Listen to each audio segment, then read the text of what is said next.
গাছ এমন একটি জিনিস যেটি ঘরে রাখলে যেমন তোমার ঘরে পজিটিভ ভাইবস আছে, তেমন তোমার চোখেরও শান্তি হয়। হ্যালো গাইস, আমি প্রীতি। আশা করি তোমরা সকলে খুব খুব ভালো আছো।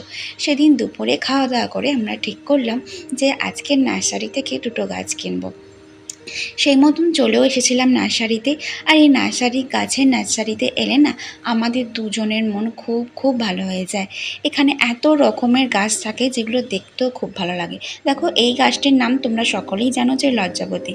এখানে শহরের দিকে লজ্জাবতী গাছ কিনে টবে মানুষ লাগায়, যেটা আমাদের দেশের গ্রামে রাস্তাঘাটে এমনিই থাকে। এটা হলো লোটাস পদ্ম, কত সুন্দর লাগছে, এটা জলে হয়। আর দেখো, এই গাছটার নাম না আমি ঠিক মনে করতে পারছি না, ওখানে দাদা বলেছিল, তোমরা জানলে প্লিজ কমেন্ট বক্সে জানিও। এখান থেকে আজকে আমরা দুটি গাছ কিনেছি, সেই গাছগুলো তোমাদের ঘরে গিয়ে দেখাচ্ছি। দেখো, রুমে চলে এসেছি আর এই গাছ দুটোই আমরা আজকে কিনেছি, যার মধ্যে একটি ব্যালকনিতে রাখবো আর একটি লাকি বাম্বু, যেটা ঘরের মধ্যে রাখা যায়। আমার ব্যালকনিতে জানো তো যে অনেক রকমের গাছ আছে তা নয়, খুবই অল্প গাছ আছে, কিন্তু সব কটা গাছ আমাদের দুজনে খুব যত্নে। যদি আজকের ভিডিওটা তোমাদের ভালো লাগে তো একটা লাইক করে দিও।